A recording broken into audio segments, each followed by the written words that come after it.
ಗೃಹಲಕ್ಷ್ಮಿ ಯೋಜನೆಯ ಮತ್ತೊಂದು ಅಪ್ಡೇಟ್ಗೆ ಎಲ್ಲರಿಗೂ ಸ್ವಾಗತ. ನಾನು ನಿಮ್ಮ ಪ್ರೀತಿಯ ಶಿವು. ಇವತ್ತಿನ ಒಂದು ವಿಡಿಯೋದಲ್ಲಿ ಗೃಹಲಕ್ಷ್ಮಿ ಯೋಜನೆಯ 28ನೇ ಕಂತಿನ ಹಣಕ್ಕೆ ಸಂಬಂಧಪಟ್ಟಂತೆ ಈಗ ಒಂದು ಮಹತ್ವದ ಮಾಹಿತಿ ಆದ್ರೇ ಬಂದಿದೆ. ಸೊ ಬನ್ನಿ ಅದರ ಬಗ್ಗೆ ನಾವು ಈ ವಿಡಿಯೋದಲ್ಲಿ ಕಂಪ್ಲೀಟ್ ಆಗಿ ಇನ್ಫಾರ್ಮೇಷನ್ನ ತಿಳ್ಕೊತಾ ಹೋಗೋಣ. ಸೊ ವಿಡಿಯೋವನ್ನು ಸ್ಟಾರ್ಟ್ ಮಾಡ್ತೀನಿ. ಅದಕ್ಕಿಂತ ಮೊದಲು ನೀವಿನ್ನೂ ನಮ್ಮ ಚಾನೆಲ್ಗೆ ಸಬ್ಸ್ಕ್ರೈಬ್ ಮಾಡದೆ ಇದ್ರೆ ಈ ಕೂಡಲೇ ಚಾನೆಲ್ಗೆ ಸಬ್ಸ್ಕ್ರೈಬ್ ಮಾಡ್ಕೊಳ್ಳಿ ಮತ್ತು ಲೈಕ್ ಮಾಡಿ. ಸೊ ಈಗ ನಾವು ಇನ್ಫಾರ್ಮೇಷನನ್ನು ತಿಳ್ಕೊತಾ ಹೋಗೋಣ.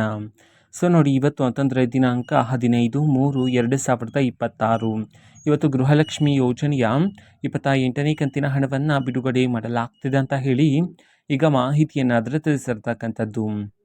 ಸೊ ಇವತ್ತು ಯಾವ ಜಿಲ್ಲೆಗಳಲ್ಲಿನ ಮಹಿಳೆಯರ ಖಾತೆಗಾದರೆ ಇವತ್ತು ಗೃಹಲಕ್ಷ್ಮಿ ಯೋಜನೆಯ 28ನೇ ಕಂತಿನ ಹಣವನ್ನು ಇವತ್ತು ಬಿಡುಗಡೆ ಮಾಡಲಾಗ್ತಿದೆ. ಈ ಒಂದು ಮಾಹಿತಿಯನ್ನು ನಾವು ತಿಳ್ಕೊಳ್ಳೋದಾದ್ರೆ ಇವತ್ತು ಕರ್ನಾಟಕದಲ್ಲಿರ್ತಕ್ಕಂತಹ 21 ಜಿಲ್ಲೆಗಳಲ್ಲಿನ ಮಹಿಳೆಯರ ಖಾತೆಗಾದರೆ ಇವತ್ತು ಗೃಹಲಕ್ಷ್ಮಿ ಯೋಜನೆಯ 28ನೇ ಕಂತಿನ ಹಣವನ್ನು ಬಿಡುಗಡೆ ಮಾಡಲಾಗ್ತಿದೆ ಅಂತ ಹೇಳಿ ಮಾಹಿತಿಯನ್ನು ತಿಳಿಸಿರ್ತಕ್ಕಂಥದ್ದು. ಸೊ ಈಗ ನಾವು 21 ಜಿಲ್ಲೆಗಳ ಹೆಸರನ್ನು ತಿಳ್ಕೊತಾ ಹೋಗೋಣ. ಮೊದಲಿಗೆ ಗದಗ, ಹಾಸನ, ಹಾವೇರಿ, ದಕ್ಷಿಣ ಕನ್ನಡ, ಧಾರವಾಡ, ದಾವಣಗೆರೆ, ಕಲಬುರಗಿ, ಕೊಡಗು, ಕೋಲಾರ, ಕೊಪ್ಪಳ, ಉಡುಪಿ, ಬೆಳಗಾವಿ, ಬಾಗಲಕೋಟೆ, ಬಳ್ಳಾರಿ, ಬೀದರ್, ಬೆಂಗಳೂರು ನಗರ, ಬೆಂಗಳೂರು ಗ್ರಾಮಾಂತರ, ಚಾಮರಾಜನಗರ, ಚಿಕ್ಕಬಳ್ಳಾಪುರ, ಚಿಕ್ಕಮಗಳೂರು, ಚಿತ್ರದುರ್ಗ. ಈ 21 ಜಿಲ್ಲೆಗಳಲ್ಲಿನ ಮಹಿಳೆಯರ ಖಾತೆಗಾದರೆ ಇವತ್ತು ಗೃಹಲಕ್ಷ್ಮಿ ಯೋಜನೆಯ 28ನೇ ಕಂತಿನ ಹಣವನ್ನು ಬಿಡುಗಡೆ ಮಾಡಲಾಗ್ತಿದೆ ಅಂತ ಹೇಳಿ ಈಗ ಮಾಹಿತಿಯನ್ನಾದರೆ ತಿಳಿಸಿರ್ತಕ್ಕಂಥದ್ದು. ಓಕೆನಾ. ಸೊ ಇದು ಇವತ್ತಿನ ಒಂದು ವಿಡಿಯೋ.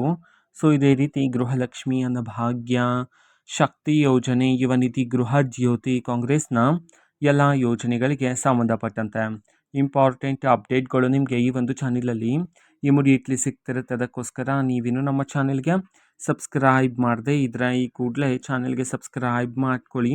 ಸಬ್ಸ್ಕ್ರೈಬ್ ಮಾಡೋದ್ರ ಮುಖಾಂತರ ನಾನು ಯಾವುದೇ ವಿಡಿಯೋ ಹಾಕಿದ ತಕ್ಷಣ ನಿಮಗೆ ನೋಟಿಫಿಕೇಷನ್ ಸಿಗುತ್ತೆ. ಅದರ ಮುಖಾಂತರ ನೀವು ಬೇಗನೆ ವಿಡಿಯೋವನ್ನು ನೋಡ್ಬೋದಾಗಿರುತ್ತೆ ಮತ್ತು ಆ ವಿಡಿಯೋದಲ್ಲಿರುವ ಇನ್ಫಾರ್ಮೇಷನನ್ನು ನೀವೀಗ ತಿಳ್ಕೊಬೋದಾಗಿರುತ್ತೆ. ಮತ್ತು ಈಗ ನಾವು ಫೇಸ್ಬುಕ್ಕಲ್ಲೂ ಸಹ ಈಗ ವಿಡಿಯೋಸ್ಗಳನ್ನು ಅಪ್ಲೋಡ್ ಮಾಡ್ತಿದ್ದೀವಿ. ಫೇಸ್ಬುಕ್ ಚಾನಲ್ ಲಿಂಕನ್ನು ಡಿಸ್ಕ್ರಿಪ್ಷನ್ ಬಾಕ್ಸಲ್ಲಿ ಕೊಟ್ಟಿರ್ತೇನೆ, ಕ್ಲಿಕ್ ಮಾಡಿಬಿಟ್ಟು ಫಾಲೋ ಮಾಡಿ. ಓಕೆನಾ. So thank you, bye.